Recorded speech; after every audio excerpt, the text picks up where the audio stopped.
El Real Madrid es una experiencia vital, no es jugar al fútbol solo. Es una forma de entender la vida. Es una filosofía ante la vida. Formar parte del club más importante de la historia es un reto. Eres ambicioso, quieres ganar. Si tienes la suerte de estar, aprovéchalo. Me vine aquí siendo un niño y me hice un hombre. Ha transcurrido toda mi vida dentro del Real Madrid. Yo soy un gran aficionado al fútbol y en este caso el Real Madrid es mi club. Es el club al que sigo, al que amo y al final es una parte de mi vida. Orgulloso, contento de haber estado en el mejor equipo de todos los tiempos, el Real Madrid. Me siento tan bien, tan seguro aquí. Un afortunado de tener la suerte de estar tanto tiempo en el Real Madrid. Ser del Madrid es como lo de ser alto, bajo, rubio, no lo decide uno. Así pasó en mi vida. Apareció y se quedó. Y me la hizo más feliz. Es mi casa, es donde he crecido deportivamente y también personalmente. Para mí es un privilegio formar parte de esta familia que es el Real Madrid. Un gran club con las obligaciones de ganar y siempre intentar jugar bien. Todo lo que he vivido en mi vida ha sido aquí.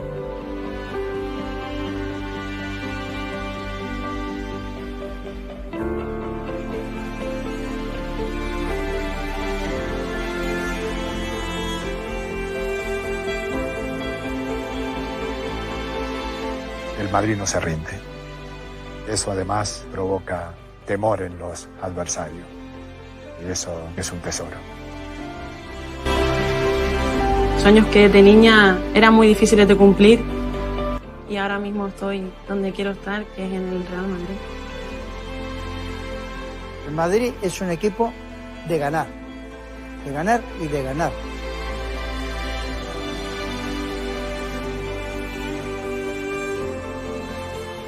Es un honor y una satisfacción poder ser presidente del Madrid. Me enseñó este amor mi padre y a lo largo de todos estos años lo he tenido en mi corazón.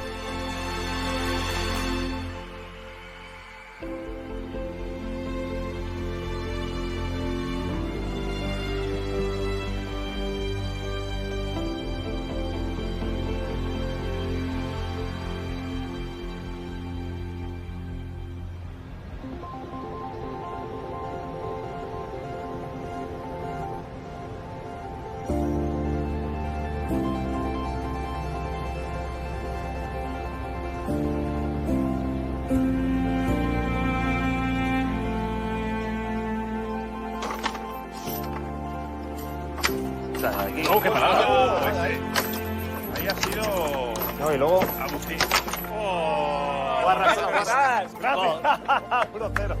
No, vale. No había fútbol, Me distrago el balón. No, válida, no. Cuidado con el... Ese mismo. ¡Ay, Iker! ¡Ah! Más fácil. Escucha, vosotros no tenéis nada que hacer, ¿no? Cuidado. Evidentemente el Real Madrid es conocido en el mundo por la Champions, por la Copa de Europa. Ahí ha habido dos periodos fundamentales para el club. El primero, obviamente, el de Alfredo Di Stéfano. La competición nace en el año 55, la temporada 55-56, y aquel equipo liderado por Alfredo gana 5 seguidas, ¿no? Probablemente ahí comienza la gran leyenda del Real Madrid. Y la segunda gran época la hemos vivido recientemente con 4 títulos en 5 años, algo espectacular, ¿no? Increíble, sí. Es algo grandioso, con una dificultad extrema, pero que el equipo ha sido capaz, una vez más, de sacar ese espíritu de superación para afrontar todas las dificultades. Bueno, aquí 2 grandes protagonistas de esta época. Formar parte de este club conlleva una gran responsabilidad. El legado que va a ir dejando la gente más veterana, pues de querer siempre ganar, de querer siempre pelear por los títulos y de ser consecuente realmente de la responsabilidad que tienes. Al final heredas un poco, coincides con Iker, y Iker ya te enseña un poco cuál es la exigencia del club, porque por mucho que tú lo hayas vivido de pequeño, no es lo mismo vivirlo de fuera que sentirlo dentro, cuál es la exigencia, ¿no? Vienes aquí y sabes que tienes que jugar a ser campeón. O sea, la exigencia, hay unos años que han habido mejores plantillas y mejores equipos, pero todos con la exigencia de que tienes que quedar campeón. Los que venimos de fuera, de los que estamos aquí, eso era lo que a nosotros nos encantaba. Lo que queríamos era ganar y ganar títulos. ¿Y dónde los podemos conseguir? En el Real Madrid. Porque tienes mayor posibilidad de ganar títulos. Sí. Voy a Madrid porque es el mejor equipo del mundo y sé que ahí sí que seguramente voy a conseguir ganar algo importante. Cuando el Madrid se marca un objetivo, hasta que no lo consigue no para. Ha ido a por la Champions y ha conseguido el objetivo de la Champions. O sea que el problema que tienen los demás equipos con el Real Madrid es que el Real Madrid en un momento se fije en algo, porque a partir de ese momento va a por ello. Y lo ha hecho en el siglo pasado, como ha dicho Iker, y en este siglo.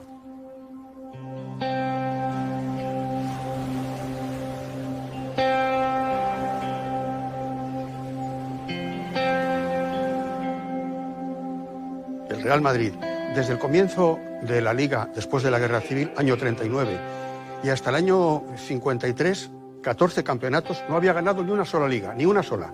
Llega Di Stéfano en el año 53, pasa de no ganar nada a ganar 2 ligas consecutivas y a continuación comienza una competición que es la Liga de Campeones, entonces llamada Copa de Europa, y gana 5 consecutivos.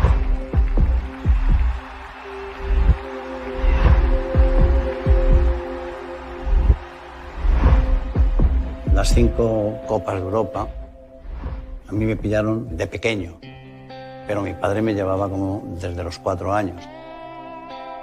Para mí, cada vez que había un partido en el Bernabéu era una cosa mágica. La primera gran época fue algo también cultural, ¿no? En la época de la dictadura no era un momento en el que presumir. Y gracias a ese equipo de fútbol, a esa gente que hizo un Real Madrid diferente, competitivo, justo lo que ha sido siempre a partir de ese momento. Era un país relativamente aislado, con un dictador, después de una guerra civil. Entonces la primera Copa de Europa fue algo fantástico porque abrió el fútbol y también a España pues, a un mundo internacional. La Liga estaba muy bien, por supuesto, y la Copa del Generalísimo, por supuesto, pero lo que hizo grande al Madrid y lo que hizo grande al fútbol fue la Copa de Europa. Yo recuerdo sobre todo, ahí hubo una eliminatoria decisiva. Fue un partido contra el Partizan. El Partizan de Belgrado por primera vez venía a Chamartín, un equipo de los grandes de Europa. El Madrid ganó 4-0. Y ahí se reveló además un jugador que hace poco ha muerto y yo he visto en su esquela que me emocionó, Castaño, y ponía jugador de fútbol. Castaño metió 2 goles ese día.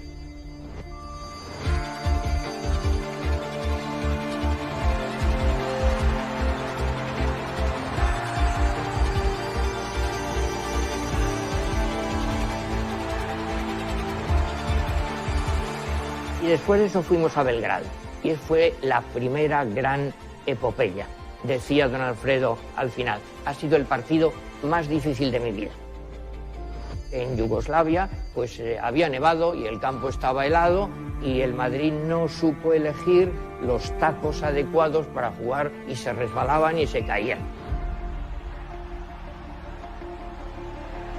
Y tuvieron que improvisar sobre la marcha, y tuvieron que aplicar una sustancia a los tacos, porque claro, no se habían encontrado nunca en un problema igual.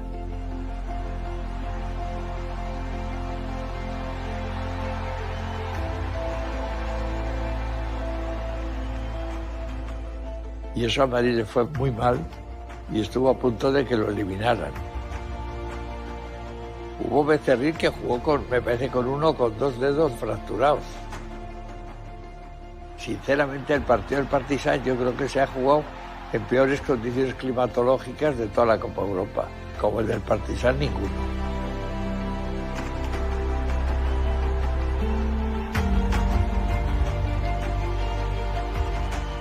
Fallamos un penalti, Gento estrelló un tiro en el palo, llevábamos 4 de ventaja. Nos meten un gol, un segundo gol, un tercer gol y ya estamos al borde del empate, que hubiera sido allí funesto. Todo esto yo no vi nada, claro, todo a través de la radio. En una jugada plena de profundidad y rapidez, iniciada en el defensa, el delantero centro español. Y entonces don Alfredo, con ese carácter que tenía, porque además de todas las demás cualidades, tenía un carácter, dijo, se acabó, se puso en medio de la defensa y ya no pasó un yugoslavo más. Y acabó 3-0 y pasamos la eliminatoria. La literatura deportiva era muy épica. El ABC escribió: el general Invierno derrotó a Napoleón, pero el general Invierno no ha podido con Di Stéfano.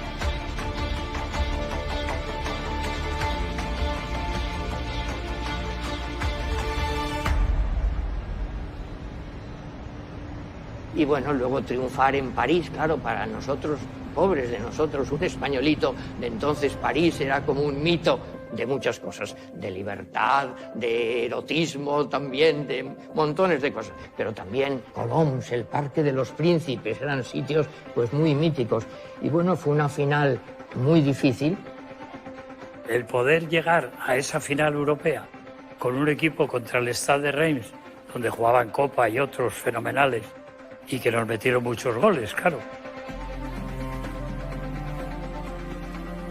Me fui en tren hasta Hendaya, y en Hendaya tenías que cambiar el tren por las agujas, que las europeas eran más anchas, y el tren español no podía circular por Francia.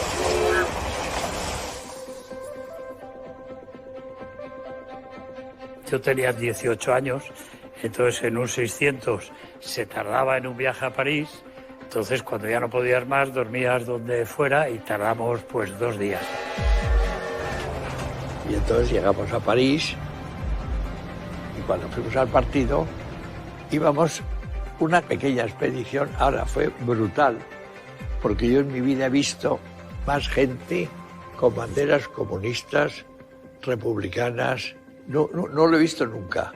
Y entonces el partido fue una maravilla de goles, de alternancias. Fue genial. Y ahí surgió el auténtico Di Stéfano. El equipo estaba perdido, no sabía por dónde moverse. Y a mí me decían exilados, republicanos, me decían, mira, es la primera vez que podemos chillar lo que nos da la gana en Francia.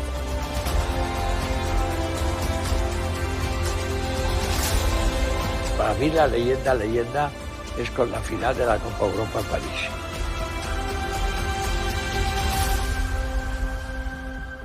¿Cómo se celebraba entonces esto? Pues muy sencillo.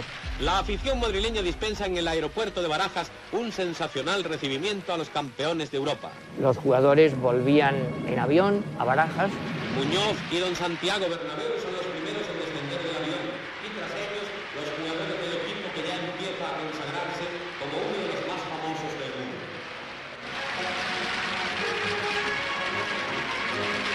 El delegado nacional de Educación Física y Deportes, don José Antonio Elola, felicita al presidente del club.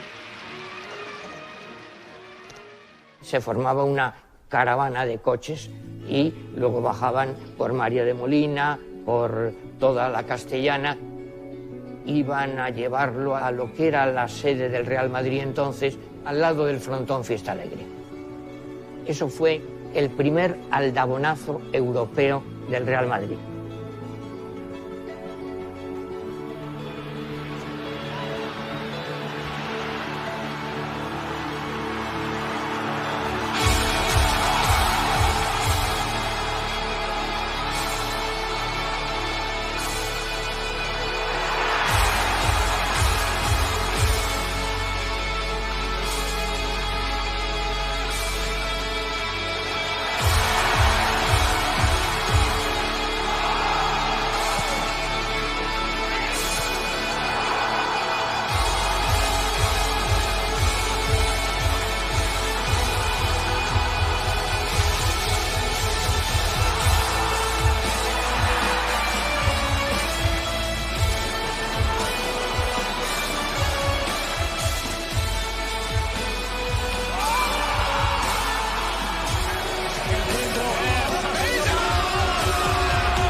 podíamos intentar buscar una relación entre todos los que estamos aquí, quiénes han jugado con quién, o en el caso tuyo, quién ha entrenado a quién, aparte de haber jugado con ellos. Cuando debutaste con el Madrid, ¿qué tenías? ¿17, 18? 18. En el 73-74, con 18 años.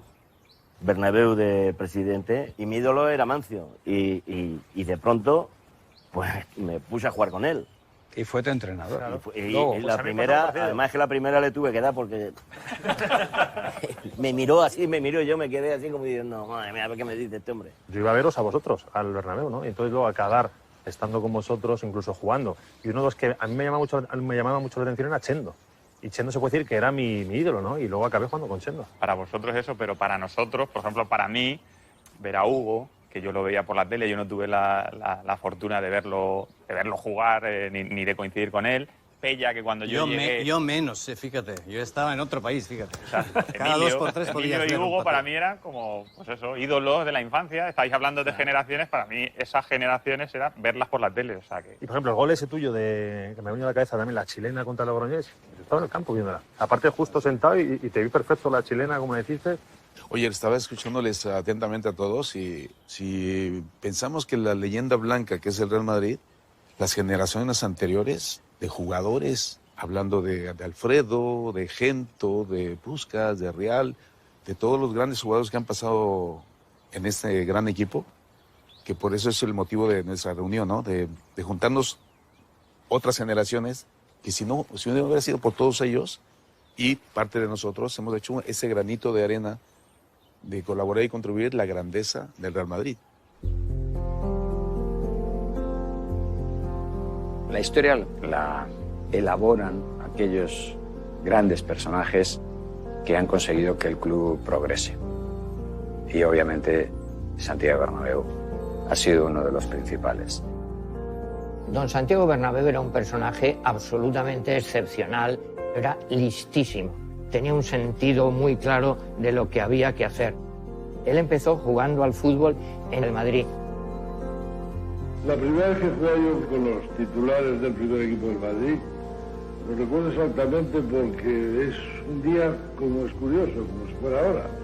No sé por qué me impresionó tanto aquel día, aquel partido.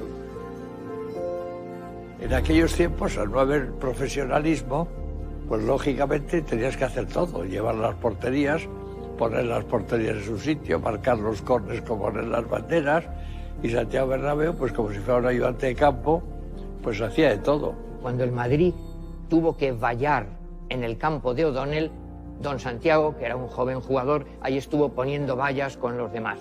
Luego se retira, bueno, pasa a ser el cerebro gris siempre del equipo, porque se convierte en directivo, finalmente en presidente, sabe elegir a la gente oportuna, sabe tomar las grandes decisiones. Don Santiago tiene una personalidad magnífica. Era abogado, leía todos los periódicos, estaba sumamente bien informado y de un carácter potente. Pues para llevar un club de esa categoría no se puede ser un chufla, ¿eh? Yo estuve en el Real Madrid con don Santiago Bernabéu, el primer presidente que yo conocí, que era una persona amabilísima, con mucho carácter. Desde que entraba saludaba al jardinero, saludaba a los empleados, a todos los que se encontraban.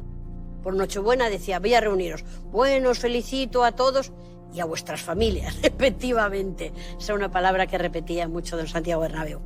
Pues sobre el talante de Bernabéu habría mucho que hablar, porque era un hombre muy especial, sin pelos en la lengua, pero yo me referiría principalmente a su humildad. Era muy socarrón, muy irónico, muy simpático. Tenía esas dos facetas. Lo mismo, era un hombre muy fácil de llegar que muy difícil. En el palco era todo cordialidad, todo humanidad, y bueno, a los directivos recuerdo que les prohibía hasta aplaudir, porque dice, si vosotros aplaudís un gol o saltáis o cualquier cosa, estáis molestando al contrario y no me parece correcto. Ahora, cuando se enfadaba Santiago, pues soltaba truenos.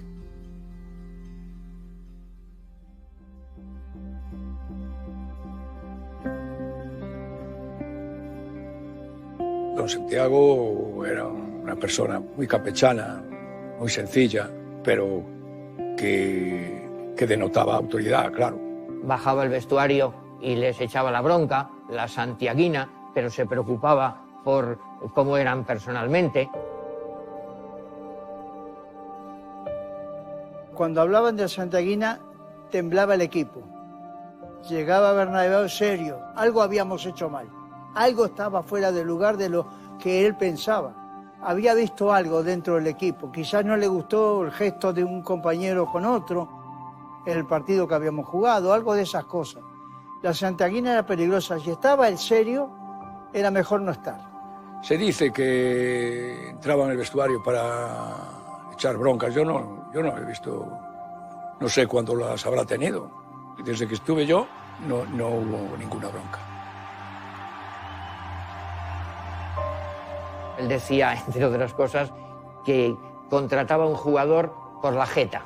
Es decir, no solo por cómo jugaba el fútbol, sino mirándole la cara, mirándole a los ojos, sabiendo si ese era una persona digna de jugar en el Madrid.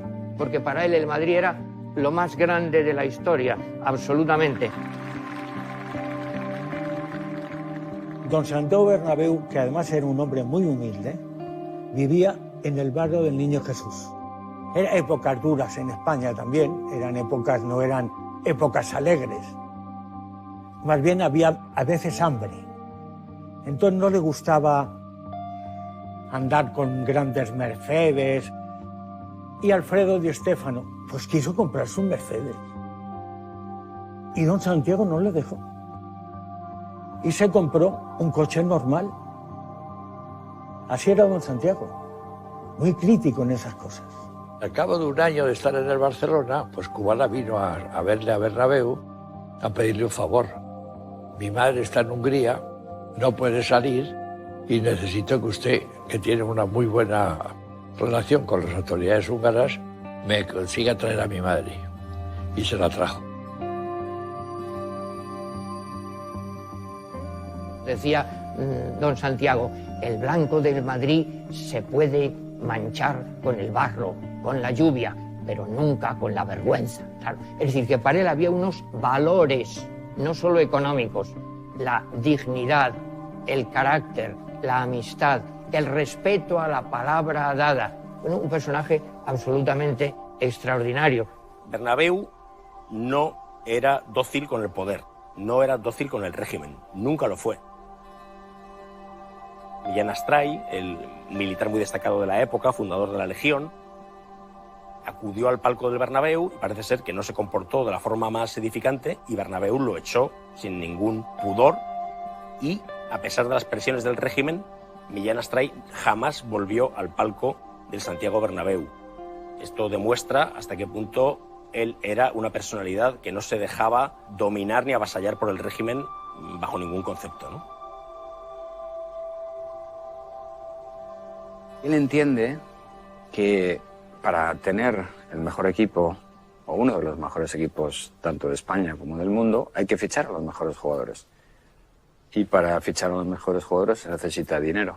Y la única fuente de ingresos en aquel momento era la venta de entradas, era el estadio. Cuando él pensó en hacer el estadio, nadie creyó en la posibilidad de hacerlo. Toda la banca, donde él pidió auxilio y ayuda, se la negó.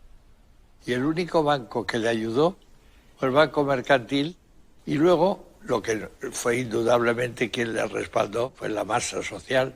Hay una historia muy bonita que él explica el proyecto a los socios. Y los socios están de acuerdo de seguir adelante.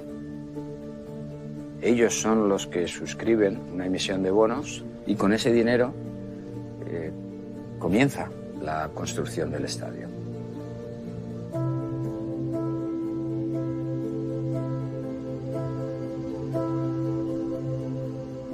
Quiero no equivocarme que la emisión de bonos fue por 30 millones de pesetas del año 43. Era una barbaridad. Rafael Salgado fue el banquero que colaboró con Santiago Bernabéu en la emisión de bonos. En su honor hay una calle en el fondo norte, en una de las calles que rodea el Santiago Bernabéu, que se llama Rafael Salgado. día concreto, a las 9 de la mañana, se abría la sucursal, creo que del Banco Mercantil, en la Gran Vía, y él llega como a las 8:15 aproximadamente, y se coloca pues, a una distancia para poder ver la puerta y a ver si los socios iban a acudir. Y a las 8:30 había una cola interminable. Bueno, pues en 24 horas se agotaron y las colas de la gente llegaban desde el Banco Mercantil hasta las Cibeles. Y es que el Madrid, a los socios que se hicieron en esa época, durante ese periodo, no le cobraron cuota de entrada, y esa cuota de entrada casi todos ellos lo aplicaron en comprar obligaciones.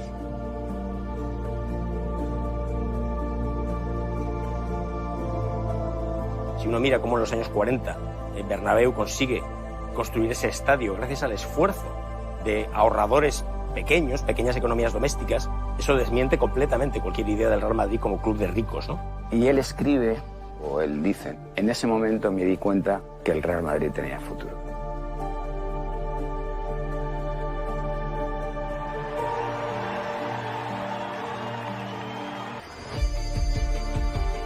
Bernabéu ha sido decisivo en la leyenda blanca por distintas razones. Fue visionario porque él vio a Di Stéfano. Di Stéfano era un desconocido para la crítica aquí, pero él lo vio y dijo, este es el que hay que fichar. La persona inteligente, claro, es la que sabe ver el futuro, el anticiparse a los demás. La contratación de Di Stéfano fue lo que cambió absolutamente la historia del Madrid. El Gran Madrid nace con Bernabéu y don Alfredo Di Stéfano. Se dieron una serie de circunstancias que, gracias a Dios, Santiago fue un visionario y las captó. La idea real era que el fútbol se estaba quedando pequeño y estaba jugándose entre los países, y Charles Godet, que en aquel momento era el director del Equipe de París, el periódico deportivo más importante que hay en Europa, pues se le ocurrió la posibilidad de crear una Copa de Europa jugando naciones. Dentro de esa visión de Santiago Bernabéu, él quería crear una competición internacional en la que participasen los mejores de cada país, los campeones de cada país. Esto trajo al principio mucha polémica, porque los ingleses no quisieron, el mismo Barcelona tampoco, y Santiago Bernabéu creyó siempre en la competición. Fue a París, tuvieron varias reuniones con el equipo, y entonces ahí salió una comisión que era la encargada de darle forma a la Copa de Europa, cómo se iba a hacer la competición. Le nombraron vicepresidente y ahí arrancó la primera Copa de Europa, que además la jugaron pocos equipos.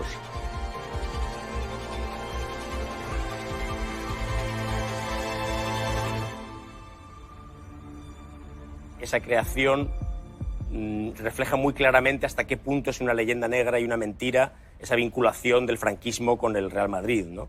Porque de hecho Franco se oponía a la creación de la Copa de Europa. Cuando Franco se entera de que Santiago Bernabéu se dispone a viajar a París para tener esa reunión con el equipo y formar la competición, envía un telegrama a Bernabéu diciéndole: si usted sigue adelante con esta iniciativa, aténgase a las consecuencias. A lo cual Bernabéu responde: comuníquele por favor al caudillo que si no quiere que vaya a Francia a crear la Copa de Europa, que me tendrá que detener en la frontera, porque esto va a suceder. Revela hasta qué punto Bernabéu era un verso libre absoluto, y fue Franco el que posteriormente, viendo el éxito de la competición y el éxito del Real Madrid, se subió al caballo ganador porque le convenía para el régimen, ¿no? La competición se crea en la temporada 55-56. Ahí es donde se construye el inicio del mito del Real Madrid.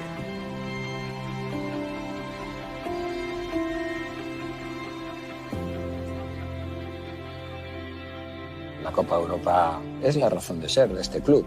Es la competición más difícil, más prestigiosa. El Real Madrid, probablemente sin la Copa de Europa, sería otro club. Es muy difícil entender a este club sin la Copa de Europa. Es probable que también sea difícil entender la Copa de Europa sin el Real Madrid. Entonces, esa relación tan profunda con esa competición la percibes cuando entras en ese vestuario.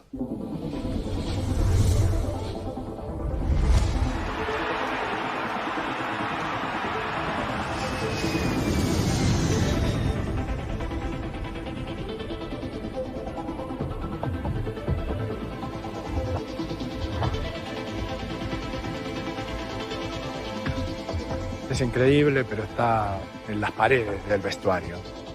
Y pasan las generaciones y los jugadores muy rápidamente entienden que este es un club que nunca se rinde.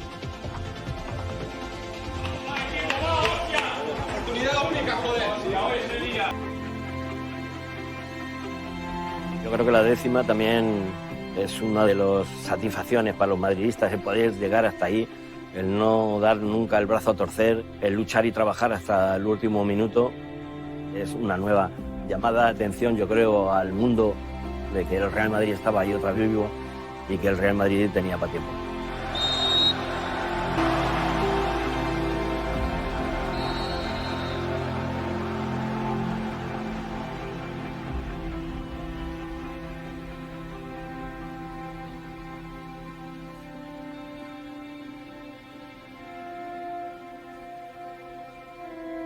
Después de ganar esa final, el equipo consiguió 3 más en los siguientes 4 años. Ese periodo se convirtió en el segundo gran periodo de la historia del club, después del de Alfredo y Stéfano en los 50. Mágico, especial. Levantar una Copa de Europa es algo increíble. Pero era como quitarte un peso de encima después de 12 años, ¿no? Para todos nosotros y para todo el madridismo supuso otro cambio más. Pero ahí fue el camino lo que se abrió. Luego llegaron otros títulos, pero ese título ha sido muy importante para Real Madrid y para todos los jugadores. El gol de Ramos para mí es el más importante de la historia del Real Madrid de los últimos 50 años. Nos ha marcado a toda una generación y bueno, seguramente cambió la historia. Es el gol que todo el mundo va a recordar siempre, ¿no? Si no se hubiese ganado Lisboa, no sé hasta qué punto se hubiese ganado las demás Champions, probablemente ninguna más. Era otra vez el volver a empezar, el reseteo, el que necesitaba el club para otra vez liberar un poco la mente y volver a conseguir Copa de Europa.